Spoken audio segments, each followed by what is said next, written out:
আপুনিও বাৰু বিবস্ত্ৰ হৈ গা ধুৱে নেকি? বহু মানুহে বিবস্ত্ৰ হৈ গা ধোৱা দেখিবলৈ পোৱা যায়। আপুনিও সেই সকলৰ ভিতৰত নেকি? যদি আপুনিও বিবস্ত্ৰ হৈ গা ধুৱে বা স্নান কৰে তেন্তে আজিৰ ভিডিঅটো স্কিপ নকৰাকৈ শেষলৈকে চাব। নমস্কাৰ, মই প্ৰিয়ংকা প্ৰিয়ম, আশা কৰোঁ আপোনালোক সকলো ভালে আছে। তেন্তে বলক দেৰি নকৰি আমাৰ আজিৰ ভিডিঅটোৰ মাজলৈ সোমাই যাওঁ। আজি আমি কথা পাতিম আপুনি যদি বিবস্ত্ৰ হৈ গা ধুৱে তেন্তে আপোনাৰ জীৱনত কি কি প্ৰভাৱ পৰিব পাৰে বা আপোনাৰ জীৱনত কি কি বেয়া হ'বলৈ পাৰে। আমি কেতিয়াও বিবস্ত্ৰ হৈ বা উলংগ হৈ গা ধুবলৈ নাপায়, কিন্তু আজিকালি প্ৰায় মানুহেই বিবস্ত্ৰ হৈ বা উলংগ হৈ গা ধুৱে, যাৰ ফলত তেওঁলোকৰ জীৱনত বিভিন্ন ধৰণৰ বেয়া হোৱা দেখিবলৈ পোৱা যায়। আজিৰ এই কথাখিনিৰ মাজলৈ সোমাই যোৱাৰ আগতে এটা ভাল খবৰ দিবলৈ ওলাইছোঁ। আপুনি যদি আপোনাৰ ইউটিউব, ফেচবুক অথবা ইনষ্টা লিগেল আৰু অৰ্গেনিকভাৱে গ্ৰোথ কৰিম বুলি ভাবিছে তেন্তে আমাৰ লগত যোগাযোগ কৰিব পাৰে। আমাৰ হোৱাটছএপ নম্বৰ 9864808721।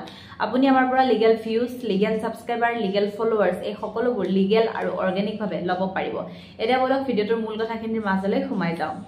এই কথাখিনিৰ মাজতে মই আপোনালোকক আৰম্ভণিতে এটা কাহিনী কওঁ। এবাৰ কি হ'ল, শ্ৰীকৃষ্ণই কি কৰিছিল, যেতিয়া গোপিনীসকল সৰোবৰত গা ধুবলৈ গৈছিল তেতিয়া গোপিনীসকলে কি কৰিছিল, নিজৰ কাপোৰখিনি খুলি থৈ সৰোবৰত নাঙত হৈ নামিছিল।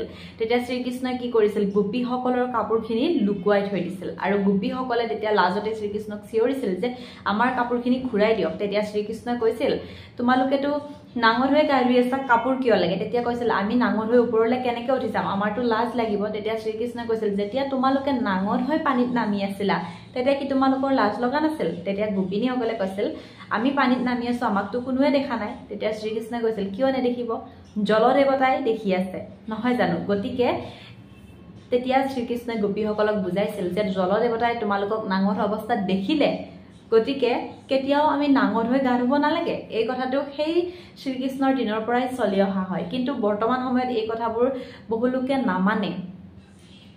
আৰু তাৰ সলনি আৰু এটা কথা হয়, কি হয়, যেতিয়া আমি স্নান কৰোঁ, স্নান কৰা সময়ত কি হয়, আমাৰ পূৰ্বপুৰুষসকল আমাৰ চাৰিওফাকে ঘূৰি থাকে। আৰু যেতিয়া আমি স্নান কৰোঁ, স্নান কৰোঁতে আমাৰ যিবোৰ কাপোৰ তিতা কাপোৰৰ পৰা সৰি পৰা পানী আমাৰ পূৰ্বপুৰুষসকলে সেৱন কৰে আৰু তেওঁলোকে সেই পানী সেৱন কৰি তৃপ্তি পায়।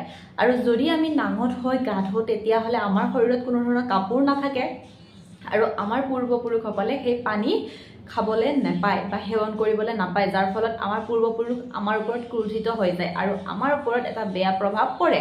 লগতে আপোনালোকে এতিয়া ভাবিব পাৰে, আমিতো বাথৰুমত গা ধুওঁ, আমাক কেনেকৈ কোনোবাই দেখা পাব? হয়, আপোনালোকক কোনো দেখা নাপায়, কিন্তু ভগৱানে সকলোকে সকলো জেগাতে দেখা পায়, কাৰণ আপোনালোকে নিশ্চয় জানে ভগৱান সকলো জেগাতে আছে। গতিকে আপুনি যদি নাঙত হৈ গা ধুই আছে তেন্তে ভগৱানে কিন্তু আপোনাক সেই বাথৰুমতো দেখা পাব।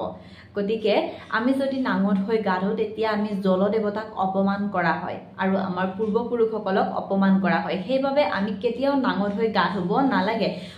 শৰীৰত এখন হ'লেও সৰু চাই বস্ত্ৰ হ'লেও আমি আঁৰি লৈহে গা ধুব লাগে, যাতে আমাৰ শৰীৰৰ বস্ত্ৰখনৰ পৰা পৰা পানী আমাৰ পূৰ্বপুৰুষসকলে সেৱন কৰিব পাৰে।